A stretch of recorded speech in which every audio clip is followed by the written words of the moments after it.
How's it going, everybody? So in this video, I wanted to discuss some of the more realistic and evidence-based principles and methods that are typically discussed in law of attraction communities.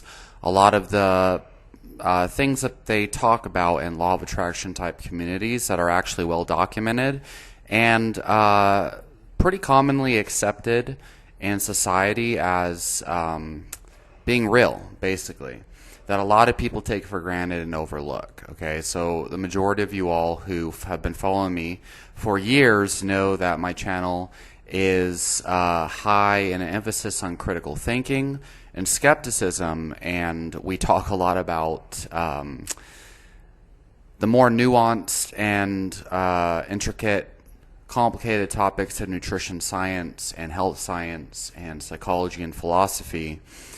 And so it doesn't make sense for somebody like me who thinks the way I do and talks about the subjects I do to buy into something like the law of attraction if my belief in the law of attraction is emphasizes delusion and basically things that don't serve some kind of purpose. But the reality is that's the entire reason why I actually think the law of attraction is very beneficial and actually spend some time looking into it over the last 10 years or so, because it actually can dramatically improve a lot of people's lives if they actually understand what the law of attraction is supposed to mean or what it entails and how to use it effectively to improve their lives. Because the very things that the law of attraction addresses tends to be the underlying issues most people are suffering from or struggling from. It tends to be the root cause, and it could easily be fixed in the most effective and fastest way if people were to buy into the law of attraction, or at least some of these modalities that we're going to get into in this video. Okay, so there's a lot of scientific evidence for the majority of these things we're going to be talking about here. And pretty much, okay, so let's get into this, okay? Let's start off with, okay, so what is a law of attraction exactly? Okay, so the majority of this is off the top of my head, just so you all know, but I have a list of subjects that I want to talk about that I've kind of already written down. Only took me 2 minutes to kind of list these topics, because they're pretty obvious when you understand them. So, what is the law of attraction, first of all? So the law of attraction is simply the idea that as you walk through life, okay, your mind is a magnet, and you are constantly attracting people, experiences, and opportunities into your life, as well as thoughts and emotions that are similar to the range of frequencies in which you are tuned into. And so when we talk about frequencies in the law of attraction term, all that frequency really means, or vibration, all that means is it's a word used to describe the collective combination of your thoughts, emotions, assumptions about the way reality works, or about reality in yourself. So what you believe about yourself, okay, this has actually been heavily documented in the scientific literature. Self-fulfilling prophecies, the placebo effect, and general self-esteem research, self-esteem and self-value research. I mean, it's been pretty well documented. Basically, how you see yourself has a dramatic influence on your success in all areas of your life. How you see other people has a dramatic influence on your success with other people and other situations in your life. But the law of attraction takes it a step further and says that your fundamental beliefs and assumptions about reality actually play a major role in creating the experiences that you experience. Okay, but there's some caveats we need to talk about that a lot of people get wrong. And a lot of skeptics and debunkers kind of end up debunking things that the law of attraction doesn't even really state. But essentially, it's about a range of emotions and a range of thoughts and a range of assumptions that attracts other things in your life. As you do your day-to-day routines and you take action, you attract a range of things that are similar to the range of things that you're feeling and thinking and believing, okay? So here is the problem, though, is that a lot of people wrongfully assume that the law of attraction is based on magical thinking and delusion, and they think that if you just visualize an elephant, that you're going to be able to magically manifest an elephant into the room. But visualization alone does not attract the exact thing that you are visualizing in its entirety the way you think you want to visualize it, okay? You cannot just visualize an elephant and then it magically appears in the room. That's not how it works. And we're going to get into kind of like the realistic view of visualization. Visualization has a lot of evidence behind it, especially in sports psychology research, and even down to changing your physiology. There's research on endurance runners where one group of runners, and these are elite level endurance athletes, who visualize a smiling face, or they were flashing smiling faces in front of them, and another one where they were flashing frowning faces in front of them, and another group where it's just neutral and there are no visual images being presented. And they actually showed the endurance athletes who were presented with the smiling faces had like a 10 to 15% increase in their performance, simply with positive visualizations being presented to them. There are also researchers done on trained weightlifters where they actually they had one group repeat motivational speeches and positive affirmations in between sets of like a 5x5 strength program. And then another where they did some kind of cognitive game, and then another group that didn't do any games in between. And they found the positive affirmation, the motivational group, had something like a 7 to 15% improvement in their strength gains, and it was like a 3-month trial or something, and that's pretty significant. So in regards to sports performance, we know positive affirmations, positive thinking, motivational speeches, and we also know that visualization plays a major role. In the literature, we have pretty good evidence that it significantly benefits us and improves our outcomes. And there's been research that has actually measured. So, for example, placebo effects. Placebo effects, some of the most major applications for placebo effects. Placebo effects just when you believe that a sugar pill or a drug is going to work for you, and just your belief in it, but not the intervention itself, actually makes that thing work. So pain is actually number one. But if you understand pain science, the biopsychosocial model of pain, you will understand that pain is largely regulated by the brain anyway. And so is your perceived level of effort for exercise training. So believe it or not, even if you experience severe pain, it's filtered through the brain, the same way that our beliefs are filtered through the brain. It's largely perception-based, which is interesting. And people that believe that their pain is pathogenic typically becomes pathogenic. Now that's actually a harder science than something like change your brain and you change your depression or something. But because there's actually like actual receptors that are measured that can be influenced by your thoughts and your perception that influence pain and things like that. But you can actually influence the release of endorphins and different neurotransmitters based on whether you're thinking positive or negative. Obviously, the more negative thoughts you think, the more fear you're going to inflict in your conscious mind. And as a result, you start to trend, your neurotransmitters trend more towards adrenaline and cortisol release. And so this is really, really huge. And you'll see anecdotally lots and lots of athletes talk about how visualization of achieving their goal and visualizing their performance before they actually perform has a tremendous impact on making that outcome more likely and to actually happen. And some of it's freaky, okay? So obviously here, the majority of the greatest athletes of all time, Kobe Bryant, was it Kobe Bryant? Kobe Bryant has a lot of famous quotes that are in line with optimistic thinking and positive thinking, and basically believing that he's going to get the job done, which is one of his famous quotes, "The job is not done." If you, there's actually a whole book called Relentless by Tim Grover, who is a trainer of Michael Jordan and the trainer of Kobe Bryant and I think LeBron James and a couple others, that talks a lot about some of the mindsets that were involved in these people. And a lot of it was that self-fulfilling prophecies and their determination and their belief in their hard work. The key is belief. A lot of the mental game is the number one reason why the greats can become the greats.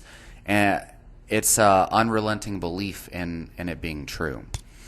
Self-fulfilling prophecies, they have a lot of good scientific literature behind it. I made a whole video about that like a couple hours ago, and by the time you're seeing this, it was probably made available last night. Okay, so Saturday night, having it live, so go watch that if you want to hear more about self-fulfilling prophecies. Self-fulfilling prophecies is just the idea that if you believe something is true about yourself, it is more likely to become true over time, no matter how untrue it is in the current moment.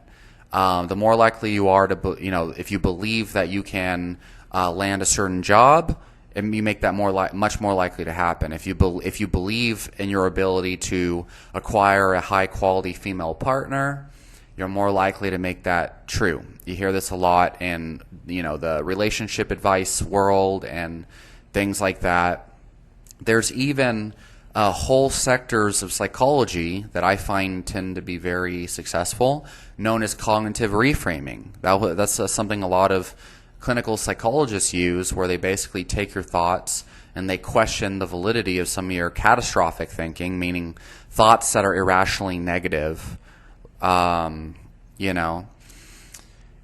try to help shatter your limiting beliefs that are not actually rational, and help you to form your own more optimistic beliefs that are more compatible with a positive future.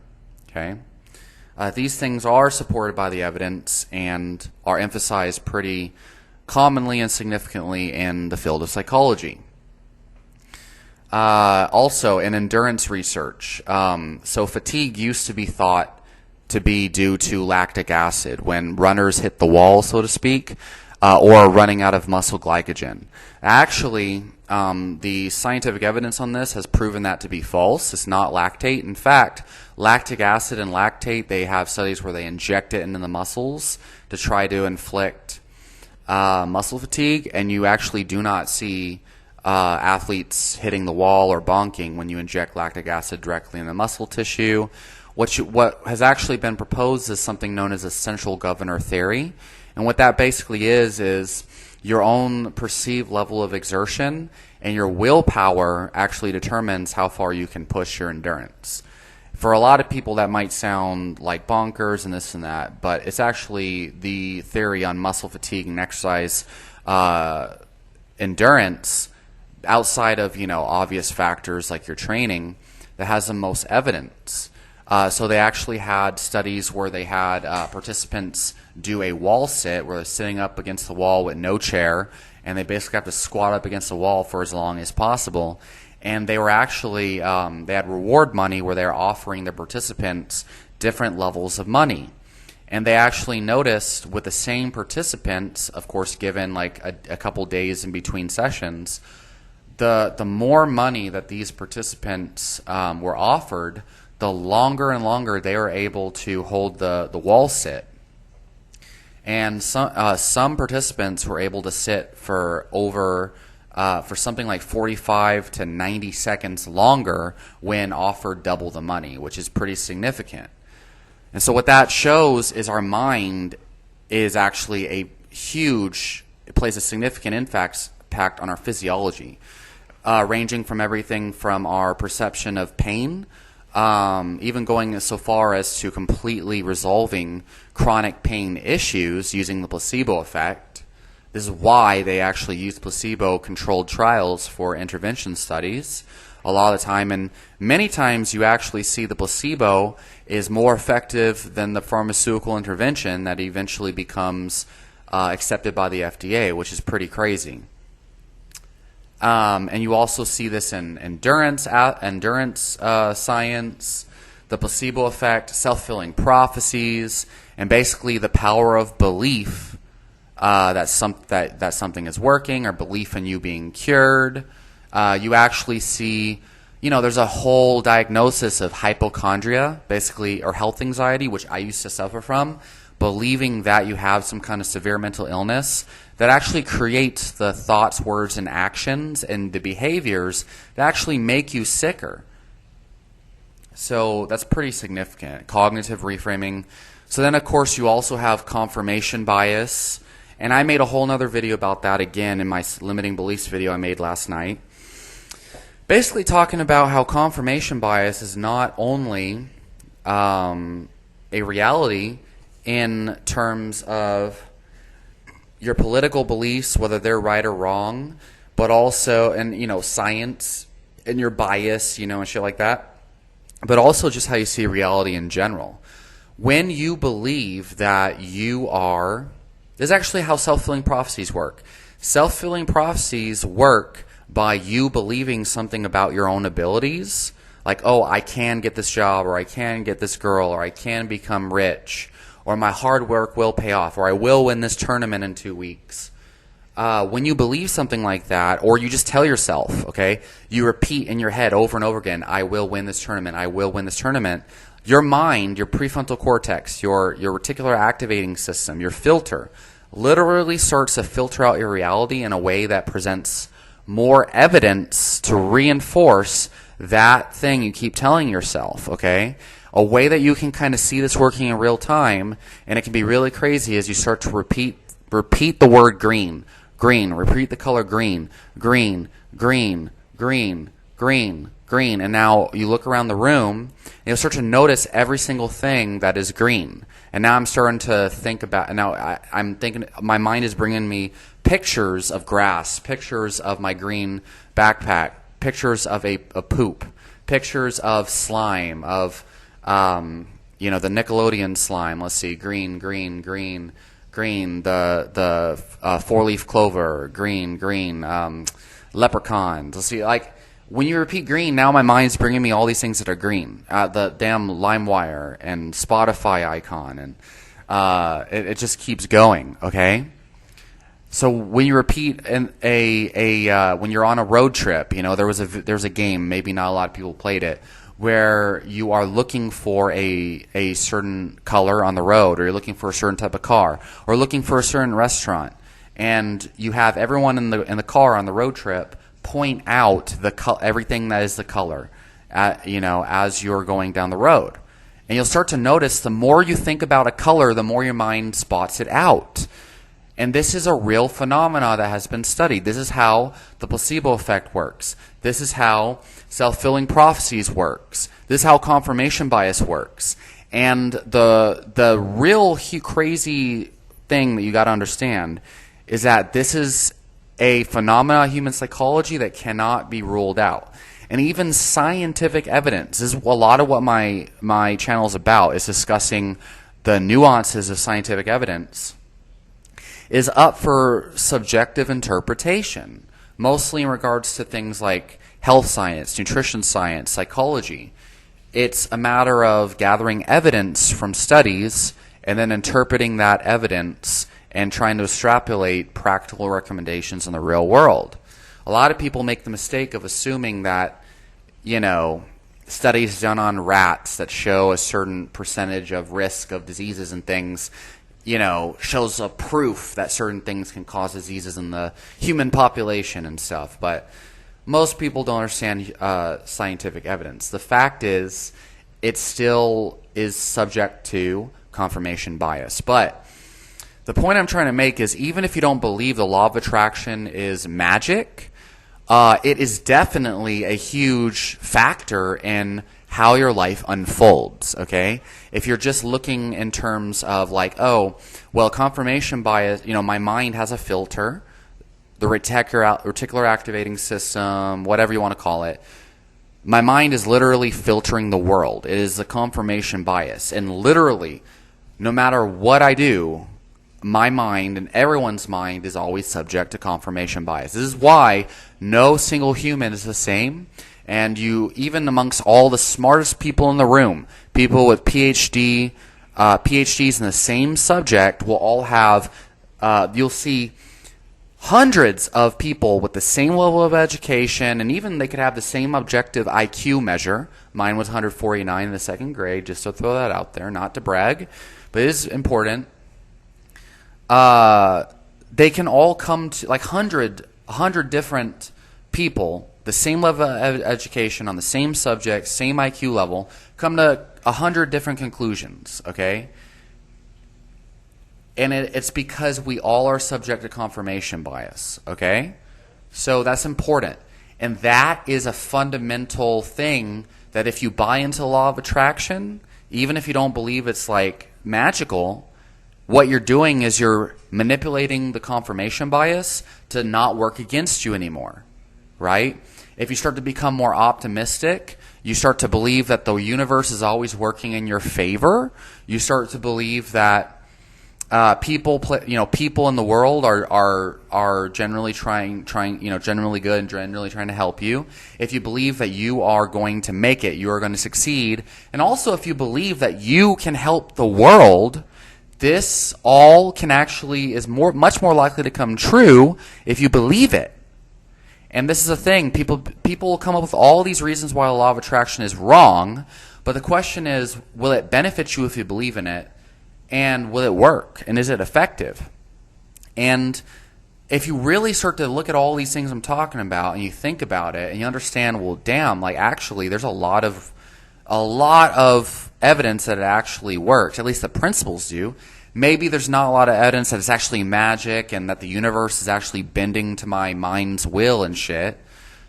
That if you buy into this shit, you can make the world a better place to the fullest extent of your ability. You can make your own life better to the fullest of your ability. It's almost like these topics that people talk about are prerequisites to actually reaching your fullest potential, and that's what I feel. And the other thing is, people like me, I spend way too much time looking into what is actually the truth and what are actually facts. People who go down that rabbit hole, you're not going to find 100% facts when you're looking down the scientific rabbit hole, when you're looking down the philosophical rabbit hole. What is the meaning of life? What is the greater good? When you're looking down into the psychology research, when you're looking into people, places, and things, why are things the way that they are? Okay? I really do think that, people with higher degrees of intelligence, for example, you'll often hear people say that depression is way more likely the more intelligent you are. And I would say that that's not entirely true. I think the more intelligent you are, the more likely it is that you start to question reality and you start to notice how many people are barking down the wrong tree. Because really, the 99th percentile of intelligence, according to my psychologist, he told me I was in the 99th percentile of intelligence, and that means I'm in the top 1% of intelligence in the world based on my IQ score when I was in the second grade. And I was, it was another test as well when I was in the fourth grade. But and that is extremely depressing. Now, here's the thing, though, and this is the thing. This is where understanding that what is true, first of all, it's impossible to actually get to the truth. I mean the objective truth. I've spent way too long looking for the objective truth and getting more questions and more questions. Okay? And what I found is, and first of all, that will drive someone to depression, drive someone to extreme cynicism. That can drive someone to extreme anxiety and existential angst. And I went down that rabbit hole. And what I found actually is, well, number one, science can really, really help you, for sure. But also, what is effective? What is actually effective in life? What is it that you want in your life? What do you want to see in the world? And then what's the most effective way that you can produce that in the world? And I can tell you, without a shadow of a doubt, believing in your abilities, believing in the law of attraction, utilizing visualization, self-fulfilling prophecies, believing that you create your reality, okay, and then utilizing all of these tools that we have to harness the mind and the energy, okay, is one of the greatest tools that you have to achieve the things you want to achieve in life and to see the world become a better place, okay? Because I guarantee you, arguing with other people about, oh, you're right or you're wrong or you're not a Republican or this and that, you're not really doing much besides, believe it or not, re-battling your childhood trauma, as most people do, and they try to frame it in a way that seems like it's producing good things in society. But anyway, focusing on what you want and not on what you don't want. That means promoting the things that you think are beneficial in life. It has a way better chance of succeeding. Okay, promoting the things that you want to see in society, promoting the things that you think are good and righteous, is a lot more beneficial than seeking to destroy the opposing beliefs. That's a huge thing in law of attraction type of thing. Okay, if I just spend all my time, talking down on veganism and crap like that, all I'm going to do is attract a lot of hatred and shit, and maybe change people's minds and stuff, but it would be a lot more effective and beneficial and uplifting and welcoming, even of the opposing belief systems, if I start to promote, well, why do I believe the way I do and this and that, right? Instead of trying to battle all the criticism and stuff. A lot of people, they try to start YouTube channels, they try to accomplish great things in life, but they're so focused on all of the negativity and the things that they don't want. They allow doubts and beliefs that they can't do something and limiting beliefs and all these things to kind of discourage them, and they just don't get the momentum started. Believe in the law of attraction, okay, and just buying into whatever empowering beliefs you can that will make shit better for you and the rest of the world and your goals is way better than sitting down and talking about why you can't do things and why law of attraction doesn't work. So anyway, there's books on spontaneous healing, 2 different books, one by Dr. Andrew Weil and another one by someone else, same title, Spontaneous Healing, but they give all sorts of different philosophies and approaches to healing diseases like cancer and heart disease and all these other things. And it's basically about how to heal yourself and how all these different people healed themselves of diseases that they were told they would die from and shit like that.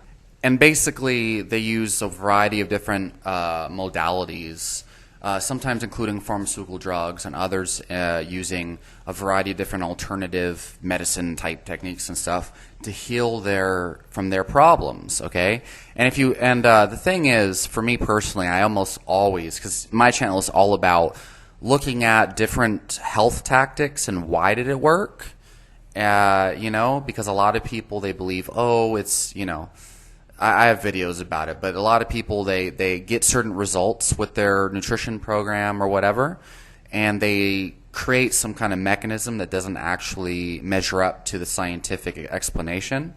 And so I think it's still important to be rational. I don't think it's a good idea at all. Just be like, oh, I'm going to believe in God and therefore it's going to work out and shit. I don't think so at all. I don't believe in delusional thinking. But these books do make a pretty good case on a lot of mind-body medicine type techniques. And I will say that there is a whole field of medicine called mind-body medicine where you use different emotional healing techniques and stress reduction techniques and using different visualization and mind techniques to heal the body. And I have a whole textbook called Mind-Body Medicine, but I have an older edition. It's like the second edition from the mid-1990s. And it's like 500 or 600 pages long, a textbook just talking about different scientific evidence and studies on healing the body with the mind. And these are real things. This is a real part of medicine, okay? There is a reason why the placebo effect is controlled for in studies. And what's really interesting to me, so first of all, I think that there are a lot of herbs and nutritional strategies that are extremely powerful and many times way more powerful than pharmaceutical interventions and surgeries. Not to say that pharmaceuticals or surgeries are inherently bad per se. I'm not saying that at all. But at the same time, I notice when you go on these supplement groups and nutrition groups and nootropic groups and like Reddit forums and Facebook communities and stuff like that and YouTube comments, someone will be like, oh my God, look, I have healed my disease. You know, like even like these carnivore dieters who have healed from all sorts of weird things. Like I have a friend who completely cured his leukemia using a ketogenic diet and fasting. And lots of people have had experiences like this, healing cancer and other things. And then in the comments or in the discussion forums, people will respond with like, oh, well, that's great that you healed your problem, but let's see where you are in 2 weeks. Or, you know, or let's see if it's still working for you in 2 weeks. Or else they'll say something like, yeah, that's cool and all, but it definitely sounds like a major placebo effect to me. And they'll be like, look at this, there's no scientific evidence to support that. And actually, 9 times out of 10, people will say there's no scientific evidence to support the effectiveness of what you say completely healed your problem, right? And then if you actually do a quick Google search, you'll actually find like, you know, a couple dozen or at least a handful of studies that show at least a statistically significant benefit, which isn't really clinically significant, but still, right? And you'll always see plausible mechanisms for why something might work in the scientific literature. So I just think that that's interesting, and that's an example of placebo effect. It's an example of confirmation bias and your inherent belief in whether something will work or not. Like when people in depression forums are like, yeah, I healed my depression, oh my God, blah, blah, blah. And then these people in the comments are like, oh, that's cool and all, great that you think you found something that worked for you, but you're probably going to find that it's not working after 2 weeks. Or they'll be like, yeah, that's placebo effect or whatever. I notice that people, generally speaking, are constantly trying to reaffirm their own belief system. Pretty much if you look through comments and you really pay attention to the things that other people say, or just in real life, and you ask yourself, what belief is this person attempting to reaffirm, right? You could always come to something. A lot of people, though, focus way too much on their own self and what they're saying and how they're being perceived, instead of focusing on the other person and analyzing them and where they're coming from. Then most people completely miss this phenomena. So it's pretty fascinating, actually. So, yeah. So there's spontaneous healing. There's stress actually has a physiological impact on health, from everything to your cortisol level. And not just stress, but like your perception. For example, there's a lot of examples of people who they talk about how they get along fine on 4 hours of sleep a day and shit like that. You know, and you hear a lot of people who are like, no, that's impossible. You'll pay for it one day. The fact is the scientific evidence on sleep seems to, again, be a case of reverse causation, very similar to the age-related decline, where basically, you know, they say people who get less than 8 hours of sleep a day tend to have worse health outcomes. They tend to have more disease risk and be more obese and this and that. Well, the fact is, the majority of human beings that I know, like my night shift nurse clients and security officers and all the people that work hardcore overnight shifts that have trouble sleeping enough, you know, the whole reason why they don't get enough sleep, it's not by choice. It's not like a natural phenomena where they just naturally don't sleep much. It's actually because their job requires them to be low on sleep. And so the health outcomes that they receive are not as a result of not sleeping, but their lifestyle is highly stressful and they're overworking in a demanding job. And then on top of that, they don't have enough time to eat healthy meals and stuff. because of their crazy shift work. So instead, they usually get hamburgers and pizzas and vending machine foods. I've seen that when I worked at a medical office. Just everyone would go to the vending machine because they're working as a doctor and they have patients and stuff. So the lack of eating health, if you ever wondered why doctors don't look healthy and stuff, a lot of times this is why. Okay? The scientific evidence on sleep literature, it's a reverse causation.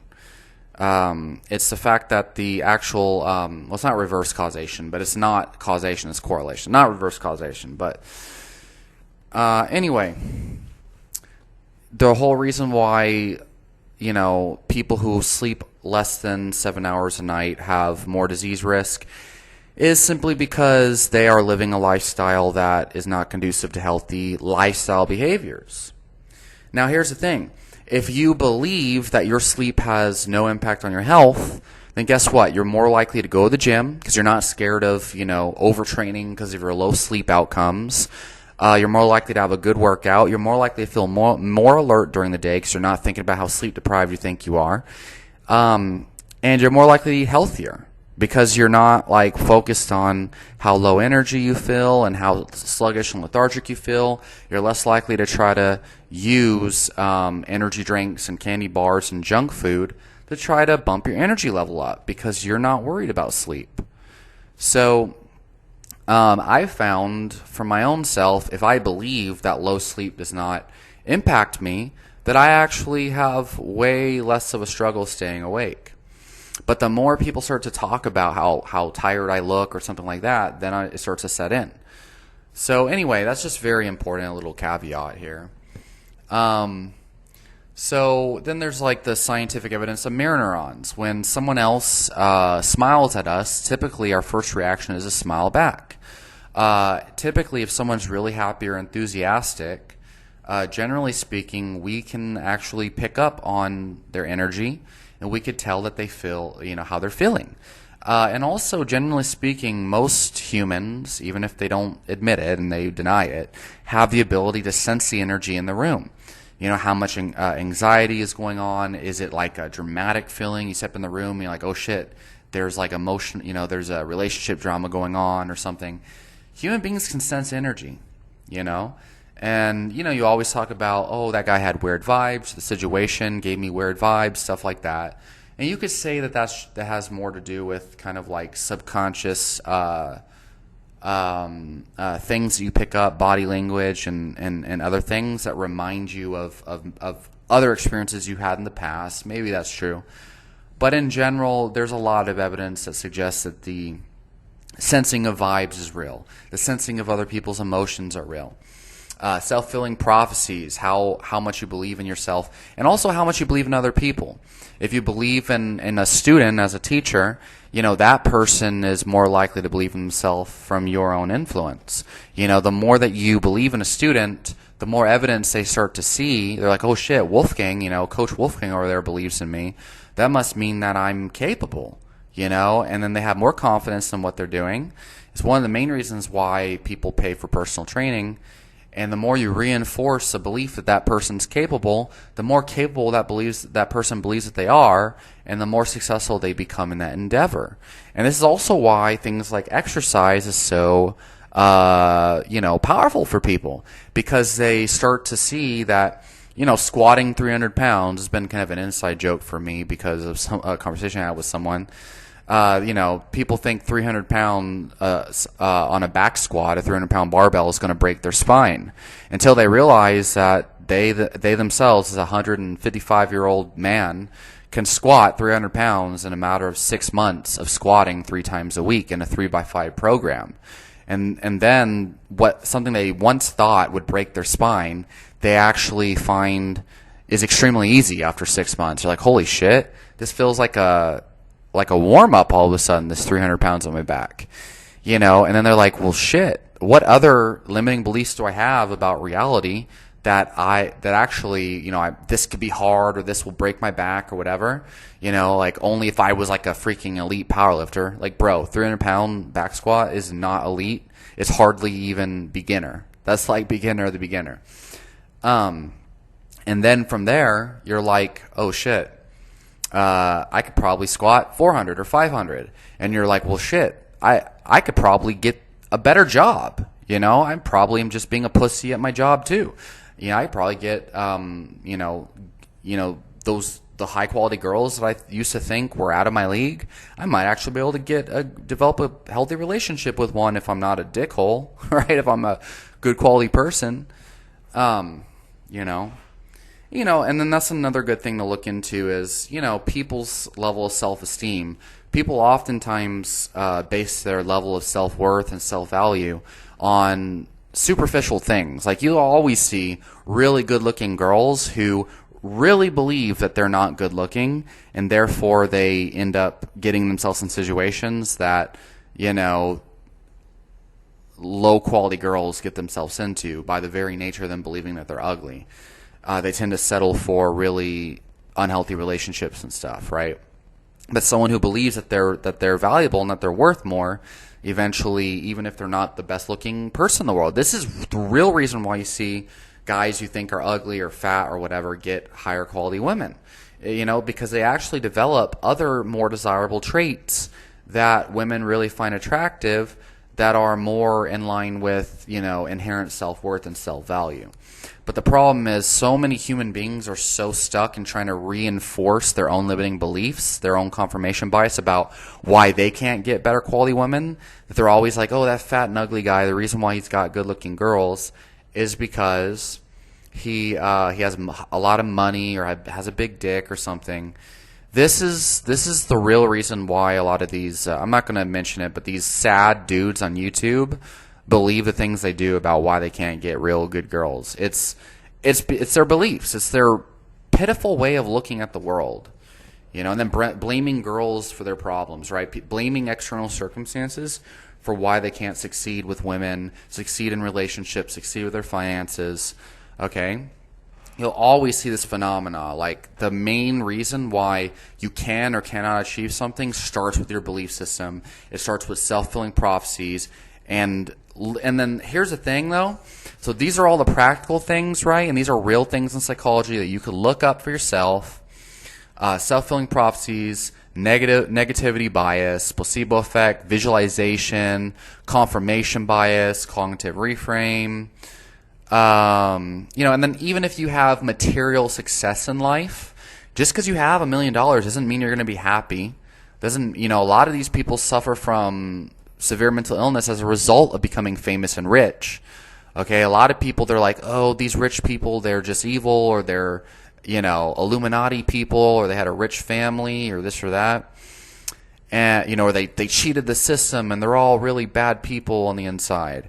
And in reality, it's just really overwhelming and requires an insane amount of dedication to a mentally ill level, basically.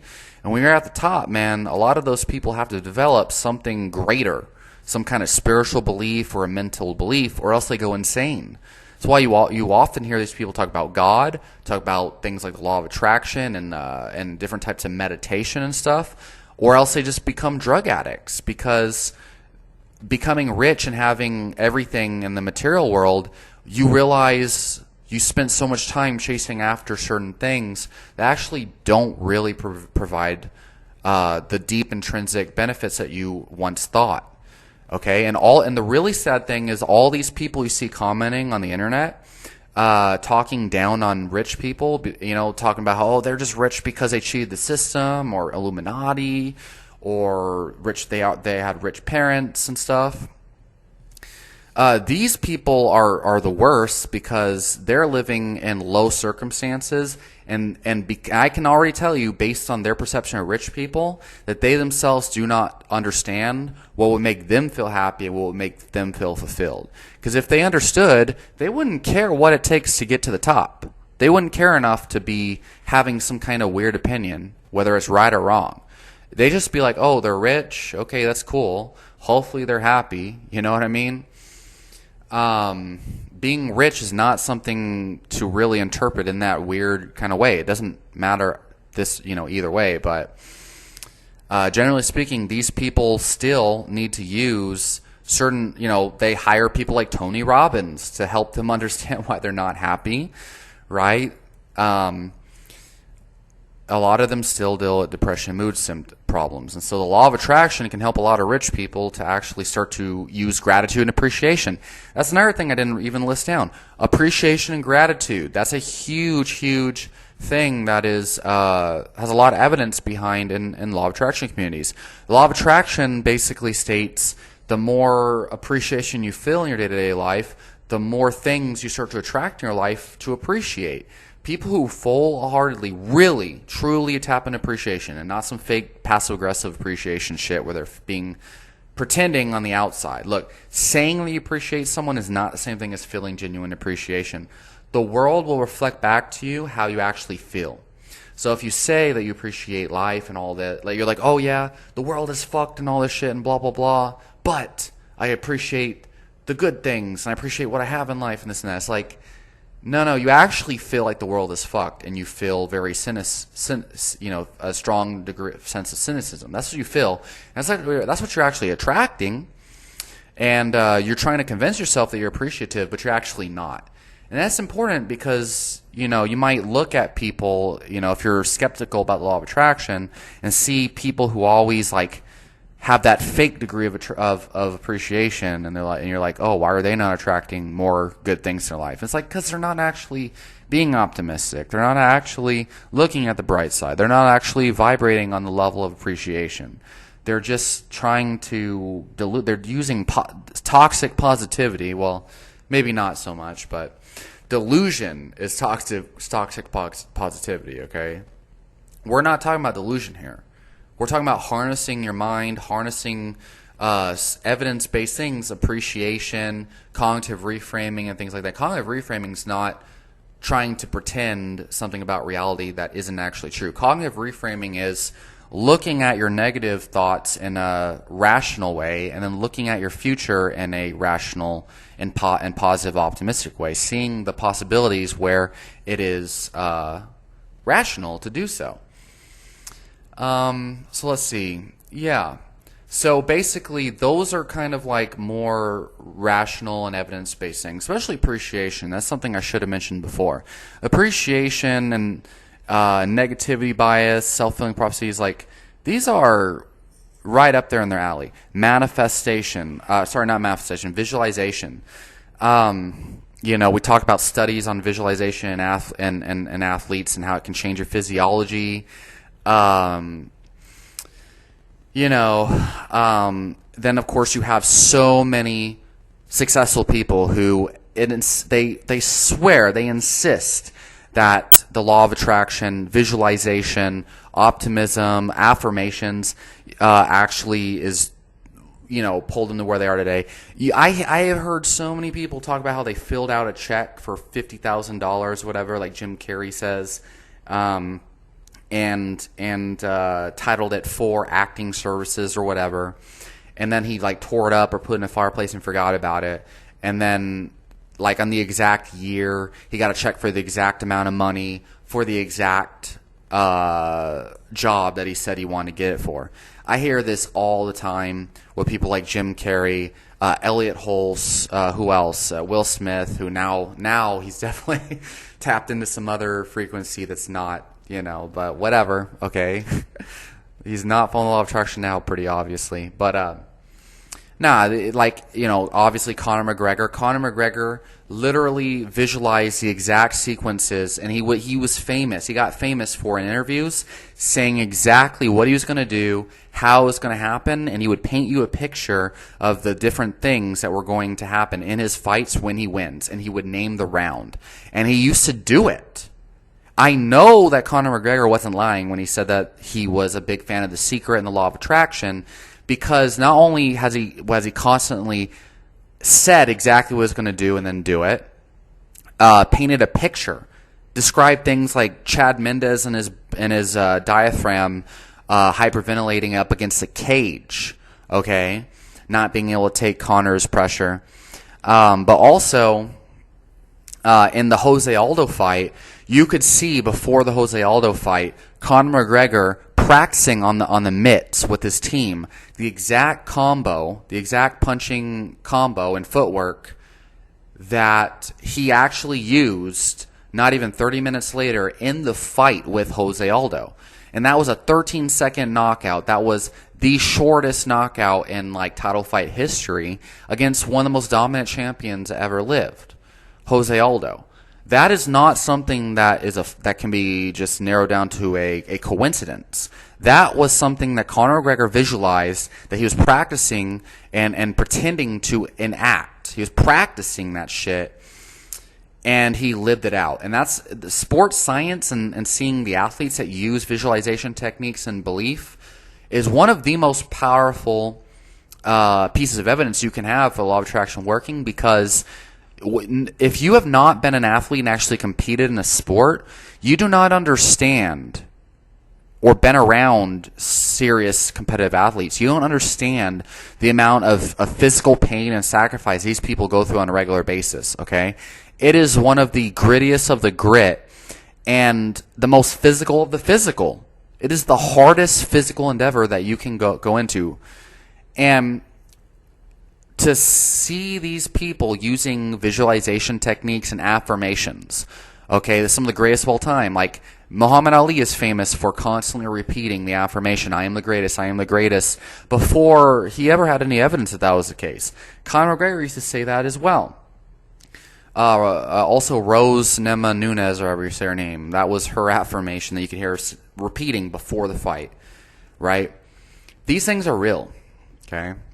And whether you believe in the practical physical psychology of it, or you believe in the magical law of attraction, okay, either way, if you're not using the law of attraction, does it really make sense to not believe in it? That what benefit are you getting from thinking that shit's not true when so many people have used it to their benefit? And it's like, what are the flaws in it? What are the negative potential? The only negative potential I can think is somebody who thinks that they could just sit on their ass and believe that they're going to attract positive things when they're not actually taking action. That's the only thing. Those people don't take action towards their goals, don't actually understand the law of attraction and how it works, okay? So if you're interested in me actually explaining how I use the law of attraction, okay, and how and some of the stories I've manifested, okay, things I manifested, my last gold medal victory that you can see on YouTube, I fucking visualized all of those matches, exactly how they're going to go down, those exact chokes I used, the exact sequence that I employed. I visualize it. I use affirmations, vision board now I'm employing. And then also the law of assumption, just assuming the victory, and I believe that played a huge role in me actually winning. Although it can be hard because you have to really believe in these things and really be on point. Sometimes you just can't. So other things like detachment is also preached. There's a lot of evidence in detaching from the outcome and using Taoism, just believing that the universe is working in your favor and that you are going to go with the flow of the universe as long as you're taking action and you're going in some kind of direction, right? But I'll make another video if you're interested in this. If people actually want to hear how I use the law of attraction, definitely post it down below and let me know. So, yeah, what else can I say? Yeah, so basically, when you start to use things like visualization and affirmations, and you try to really assume the belief and try to assume that that you can create your future, right? And you believe in your goals, and you believe in your intended outcomes, and you just put yourself in the places that you will see these things, right? You will start to see magical, weird shit happen that cannot be explained by science, okay? So weird, magical things like synchronicities will happen. People, places, and events start to seem to just like manifest themselves towards you, and it becomes weird, okay? I'll make videos where I talk about all the weird ways that it has to me, but some of the things is like talking to a client about, like a client will actually talk to me about a song, okay? And then an hour later, I hear the song on the radio in the gym I'm working at, And it's like that, the gym radio almost never plays the type of music. They always play the same mainstream shit. And so you know that it's like some crazy coincidence or else some kind of weird synchronicity, right? Like the universe is talking to you, and then another hour later, one of your clients, another client, actually brings up that same song or the singer that sang that song, and you're like, what the fuck, And they weren't even there when it was playing on the radio. So that is an example. Synchronicities. It's a weird phenomena that most people just pass off as coincidence. Another thing, you're thinking about somebody and they magically message you. And so for me, when I make law of attraction videos and then I talk about synchronicities, there's a specific client who probably is messaging me right now on my cell phone, but I don't want to disclose their name. We always used to talk about law of attraction, and synchronicities used to always happen when we were in the same, I was training her. And almost always when I make videos like this, she fucking texts me randomly, which is weird. Before I even posted it on my YouTube channel, in the middle of me making this video, videos like this, it happens. And I wouldn't be surprised if, okay, nope, didn't get a message that I can see, but it happens. Or you'll be talking about a certain subject, and then next thing you know, you see a book that is on that subject just randomly appear on the side of the road, or your mom might bring that book, or you're thinking about something really random and obscure, right? Like Power Rangers, right? I'll be talking about Power Rangers and thinking about Power Rangers. Next thing you know, one of my friends who I haven't seen in forever sends me like a video reel on Instagram, right? That has Power Rangers in it. I'm like, what the fuck? Okay. It's like Power Rangers lifting weights or something. So it's kind of relevant to me, but also is in line with Power Rangers. And then you go to jiu-jitsu practice the next day and you hear someone mention Power Rangers. You're like, what the fuck? Then next thing you know, you're at the mall with your mom, and who goes to the mall with their mom? I know I do, and this has happened to me before. And then you see a brand new Power Rangers store open up, or a Disney store that has Power Rangers action figures in it at the mall that you're hanging out with your mom at. And you're like, what in the fuck? And then you end up going to a restaurant and there's a kid with a Power Rangers shirt on at the restaurant. And you're like, okay, that's really weird, right? And that could just be my confirmation bias, my filter in my mind. That is maybe these things would have existed anyway, and the only reason I'm paying attention to it is because Power Rangers is on my brain. But the point is, there's some weird phenomena that goes on where you buy a car that you thought no one else had, and now next thing you know, you start to see it on the road everywhere you go. This is a common example people bring up. Or, you think about a song and now you hear it everywhere you go, and you used to never hear it. These are synchronicities, and they happen. And I have found it usually is random ass shit that transpires when I talk about it with my friends and stuff like that. But the key, though, is I have to also be kind of aware of the law of attraction. Then I'm aware of the synchronicities. But what you'll find the more that you start to pay attention to this stuff is you start to see the things that you talk about, the feelings that you feel, the subjects you focus on. The more that you focus on them, the more you think about them, the more you start to see them on Instagram and YouTube, and it's a weird magical thing that is not in the confines of reality and science in this video. I'm wearing a damn Renaissance periodization shirt, and they have a whole series on the fundamentals of the scientific method and viewing the world through science. So it's like, I love science, and I'm into scientific evidence. I full-heartedly acknowledge that this is not a science-backed thing, but at the same time, I see how it can benefit me, and I just do feel like there might be something out there. There might be something beyond the physical that is dictating. It really starts to seem that way. You start to see, when you start to visualize things happening, crazy things happen where you use your vision board and you really visualize and feel what it's like to achieve a certain thing, and you see let's just say a teacher in your mind, and you see them giving you praise and stuff and congratulating you for your accomplishment, and next thing you know, that teacher starts to pay more attention to you. They start to be more positive towards you, and they start to say the exact things that you were visualizing them saying in your visualizations. This is the reason why I'm into this stuff, is because it's powerful, and it makes me really curious. It's like, whoa, I seem to be creating circumstances with my visualization and my affirmations in my mind. So again, this is where it starts to get magical and shit, right? But I'm only bringing this up because even if you believe in just like the psychology of it, and you believe it's a science thing that can be explained by scientific principles and there's no magic, if you really start to, use these principles and things like I do, right?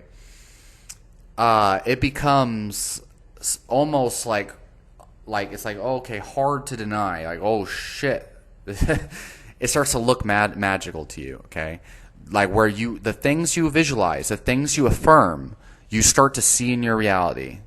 Okay, and at first though, it's like really subtle. Like I'm like, okay, money comes easy and effortlessly. I always have enough money to do everything I want in life. Simple, easy affirmations like that, right? Money comes easy and effortlessly is a common one. I have had situations where I'm like, yeah, money comes easily and effortless to me. I love money. Money is awesome. Money is my friend, right? Next thing you know, people start paying for my food for me. I start to get like free tacos and weird shit. Well, back when I ate tacos, this was back in 2014-ish, 2015, when I started to really get into this law of attraction shit. Before I forgot about it for a couple years and brought it back. Free tacos. I would found a $20 bill on the ground at a gas station, and at the same time, at that same gas station, I had gotten free gas. And I remember going up to the cashier and saying, hey, someone prepaid for the gas tank that I'm at. I remember waiting, and the cashier was like, oh no, that's your gas pump. I don't know what you're talking about. I'm like, well, that's weird. Someone prepaid for gas and just left, and the cashier doesn't even know who it belongs to. And it was like a prepaid of like $10 at the gas pump. And I had waited there for like 20 minutes until eventually I was like, okay, I guess the universe is gifting me free money. Like, what am I supposed to do? The cashier told me to take it, and the person didn't show up. You know what I mean? Found $20 there just before, and then $10 at the gas tank. I'm like, okay. And this happens, and then you start to see deals. For a good example is meat prices have doubled in price the last year or so because of all this shit going on. And without fail, when I'm like tapped into this like abundance mindset and frequency, and I'm actively trying to create this shit, or if I'm just detached to the outcome and I'm just like, yeah, everything's good, I'm not anxious about money and shit, and I have a good feeling about money, I'll go to the grocery store and I'll always check, just in case there's deals, the meat section. And without fail, meat is almost always half price to me. I see 50% stickers on the ground beef. And I've seen that all the time. And I'm like, bro, everyone else is crying about meat prices going up and the Illuminati and evil. And this is why I don't waste as much time talking about those topics, because I start to notice the more I believe that I'm going to get meat deals and I'm going to get that parking space, that perfect parking space, the more I assume that I'm going to get good things, the more good things start to happen to me. The more I share genuine appreciation for other people, genuine good vibes, and I start to focus more on the positive aspects of society and stuff, the more of that stuff I get back. And the same thing goes for other people. If I notice, like I used to when I was younger, have a tendency to think that other people don't like me and they're conspiring against me, or else I would focus on the negative aspects of other people and think about why those other people are, not worthy of my attention, or some weird nonsense, right? Like, oh, I shouldn't hang out with them, like whatever. And I would always kind of like drive those people away. And things like my band, like I manifested a band literally through visualization and pretending to play shows and stuff. Manifested that shit, and I'll make a whole nother video about it. I made a video on it before, but it just sounded really messed up where I explained the entire story. Anyway, but then when I started to assume that my bandmates were not good and all this other shit, and I gave in to like the negative feelings and whatnot, then the band just crumbled and shit, right? Which is, it led to where I'm in today and stuff. But the point is, though, if you start to assume negatives about people, a lot of times that will transpire. However, toxic positivity is basically where, someone's being really poisonous to you, they're poison dropping you, or they're being really nasty to you, and then you like delusionally try to tell yourself everything's fine. That's not good. That's not anything that I'm talking about at all. What I'm talking about is believing in good things, believing good things will happen to you, following appreciation, following feelings of appreciation. And then, you know, someone is really kind of like sending off opposite vibes, and then you find it's impossible for you to appreciate them. Well, guess what? You'll probably naturally attract other people to appreciate, and you should probably leave those people, you know, behind that are giving you doubts and negativity and stuff that are not actually helping you become a better person. And you'll naturally start to attract better people in your life, but the key is you got to be able to let go of those things that are vibrating on that lower level. If things are making you feel bad, that is not in the law, you know, in alignment with the law of attraction. Toxic positivity and being delusional would be like, oh no, this person is great, haha. You know, this person is, no, that's not how it works. So anyway, that's all I'm going to say. I spoke long enough. Hopefully it's made sense. Leave me comments down below. Let me know if you have gotten benefit from this video, what aspects of this you agree with and disagree with, and what do you want, like what parts of this video do you want me to go into greater detail on? What do you want to hear more about? Would you like me to clarify further on things? Or what are some things that you're not really convinced of? And I will make a video kind of like going into more detail.